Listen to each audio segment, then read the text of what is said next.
বন্ধুরা, হেমরাজ নামের একজন ব্যক্তি ছিলেন যার বয়স প্রায় ৫-২ বছর ছিল।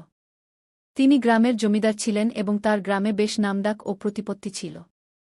বন্ধুরা, হেমরাজ কোনোভাবে তার নিজের ছেলের নতুন বুকে তার প্রেমের জালে ফাঁসিয়ে ফেলে এবং সুযোগ পেয়ে তার সাথে সম্পর্ক গড়ে তোলে। সে এত জোরে সোরে সম্পর্ক গড়ে যে তার বউয়ের অবস্থা খারাপ করে দেয়। তার বউও তার শ্বশুরের পূর্ণ সহযোগিতা দিচ্ছিল এবং চরম সুখ উপভোগ করছিল। সে এমন চরম সুখ পাচ্ছিল যা তার স্বামীর কাছ থেকে কখনোই পায়নি। বন্ধুরা, এই দুজনের এই কামনার খেলা প্রায় ৩ মাস ধরে চলে। কিন্তু ৩ মাস পর তাদের সাথে এমন কিছু ঘটে যা কেউ কল্পনাও করেনি যে শেষ পর্যন্ত এমনটি কিভাবে ঘটল। হ্যাঁ বন্ধুরা, আজকের এই ঘটনা শুনে আপনাদেরও হয়তো খুব অবাক হবে। তাই এই ভিডিওতে আপনারা শেষ পর্যন্ত থাকুন। বাকি বন্ধুরা, আপনাদের কাছে আমার একটি ছোট্ট অনুরোধ, ভিডিওটি লাইক করে চ্যানেলটি সাবস্ক্রাইব করুন এবং যত বন্ধুরা আমাদের এই ভিডিওটি যেখান থেকে দেখছেন তারা কমেন্টে নিজের নাম ও শহরের নাম অবশ্যই লিখুন যাতে পরের ভিডিওতে আমরা আপনার নাম নিতে পারি। আসলে বন্ধুরা, এই সত্য ঘটনাটি রাজস্থানের জয়পুর শহরের। জয়পুর শহরের অন্তর্গত একটি ছোট্ট পরিবার ছিল। পরিবারের প্রধান ছিলেন হেমরাজ, যার বয়স প্রায় ৫-২ বছর ছিল। তিনি ছিলেন হট্টগোট্টা পহলবানের মতো মানুষ এবং গ্রামের জমিদারও ছিলেন। গ্রামে তার বেশ প্রতিপত্তি ও নামডাক ছিল, তাই গ্রামের লোকেরা তাকে অনেক মান্য করত এবং তাদের সমস্যা নিয়ে তার কাছেই আসত।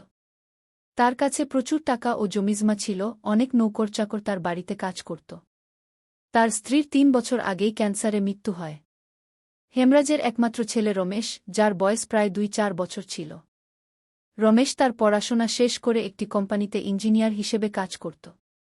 রমেশ ২-৪ বছরের যুবক হয়ে গিয়েছিল, তাই তার বাবার তার বিয়ের চিন্তা হচ্ছিল। তিনি ভাবছিলেন যত তাড়াতাড়ি সম্ভব তার ছেলের বিয়ে দেবেন। তাই তিনি তার অনেক বন্ধু ও আত্মীয়দের বলেছিলেন যে তিনি তার ছেলে রমেশের বিয়ে করতে চান, যদি কোনো ভালো মেয়ে থাকে তবে জানাবেন। বন্ধুরা, এইভাবে ২ মাস সময় কেটে যায়। ২ মাস পর একটি সম্পর্ক আসে।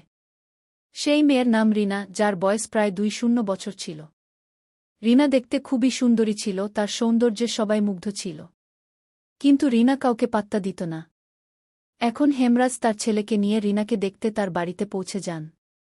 কিছুক্ষণ পর যখন রিনা হেমরাজের সামনে আসে, তখন হেমরাজ তাকে এক নজরে পছন্দ করে ফেলে এবং রিনার বাবা-মাকে বলে যে তাদের মেয়ে তাদের পছন্দ হয়েছে।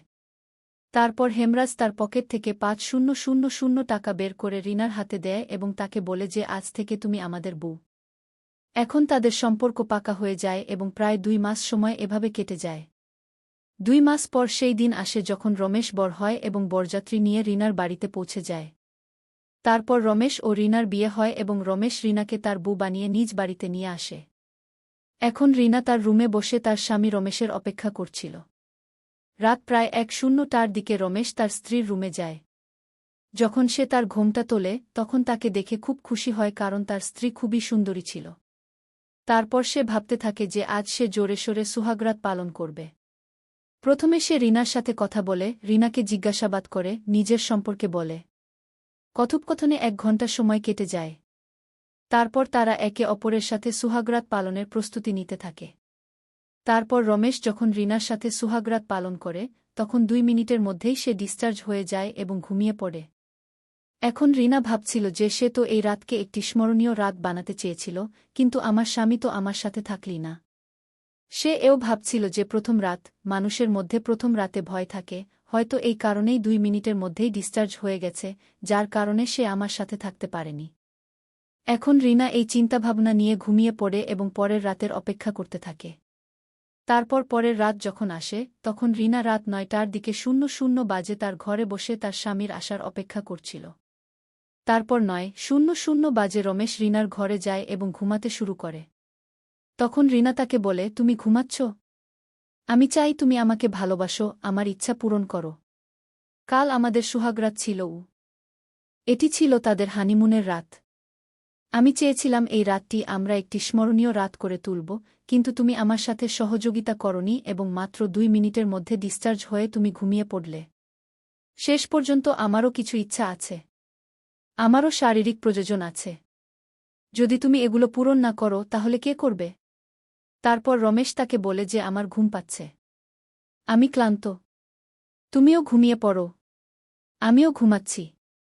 এখন রিনা তার কথা মেনে নেয় এবং সেও ঘুমাতে যায়।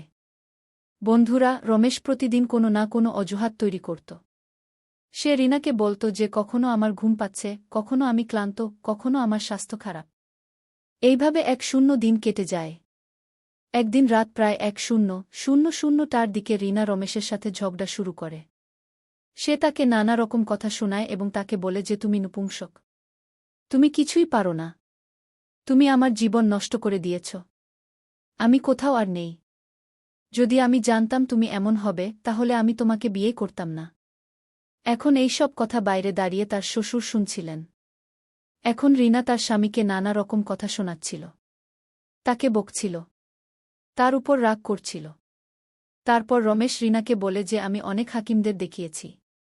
অনেক ওষুধও খেয়েছি, কিন্তু যখন এগুলোতে কিছুই হয়নি তখন আমি আর কি করতে পারি?